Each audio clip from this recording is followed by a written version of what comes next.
There are several themes that we're going to be working with in Module 1. So hello and welcome. This is Module 1.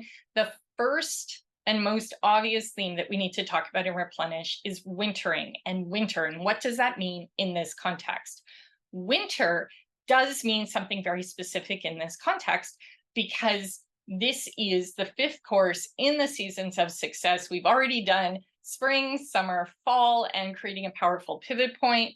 And now we're diving a little bit deeper into winter. So what does winter mean? Well, if you live in the Northern Hemisphere, you have a definite opinion of what winter is like, especially as you go further north. So if you live in the Southern Hemisphere, you also have a winter. When you live at those middle, equatorial latitudes, you don't get much of a winter. You really just have kind of this lovely all-around season, and it's always pretty much the same. You always have lots of sun. Here in the north, we have winter. And when we have winter, it means the Earth on its axis has moved away. So we are actually pointing away from the sun, which means in the south, they're getting summer, but in the north, we're getting winter. And that primarily means, because the sun's on the other side, that it is dark. So darkness is a key feature of winter. And darkness is also a key feature of what's called yin energy. In Taoist philosophy, yin energy is feminine energy. These two things get linked. And so we want to think about this time of year when it is dark, when it is still, when it is cold, when it is mysterious. There's a mystery that comes to it. There's an element of threat and the unknown to it. This is winter. This is our moment. So the features of winter are dark, that yin energy. It is cold in the north, and the further north you go, the colder it is. Well, that's fine. It can be cold. Oh, in the past, that meant danger for people. You had to be really careful because cold meant death. And for most of us, we have the privilege of having a nice warm place to be, so we don't have to worry so much about the cold. But we do have the opportunity to have cozy warmth. And so this is the season of hygge, which is a philosophy from the Nordic countries of coziness, of warmth, of gathering with family, gathering together, wearing all your woolies, staying in your pajamas, having candles and fire and simplicity. We want it to feel simple.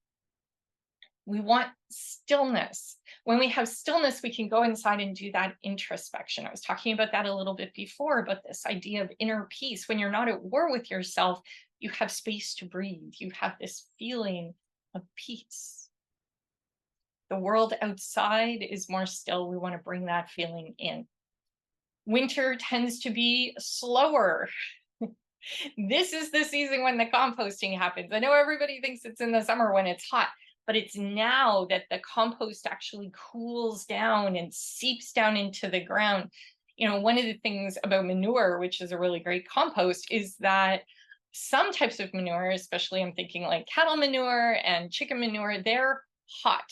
When they are fresh, they will actually burn your plants. They are too hot to use and they need the winter to calm down.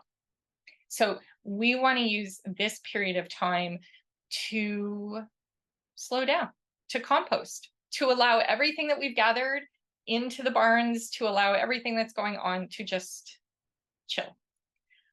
We also want to practice letting go. I think of shedding leaves in the fall, late fall and early winter. The trees let go. They pull all the nutrients out of them. They pull everything they want out of the leaves, and then they just let them go. So what do you need to let go? What are you ready to let go? What no longer needs to be part of your experience? We're going to let that go. Simplicity. The winter is all about muted colors. I mean, I live here by the ocean.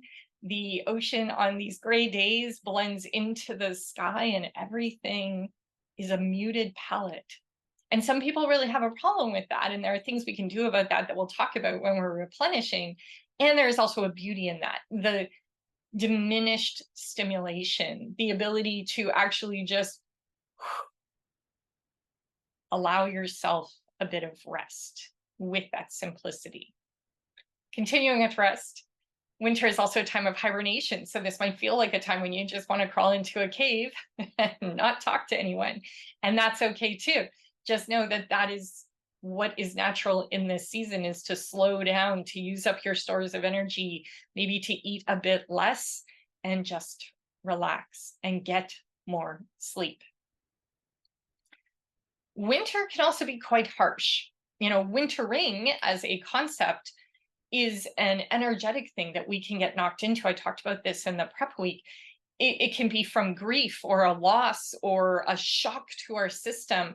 And so winter can crack us open. There are seeds that when you plant them, they actually need to freeze and thaw because that cracks their outer shell so that the plant can actually grow. So although it can feel harsh to be cracked open, it's nobody's favorite thing, it is actually sometimes essential to become more of who we're meant to be. So I encourage you to kind of hold that thought that if you feel like you're being cracked open, there's better to come. There is more of you that is ready to emerge.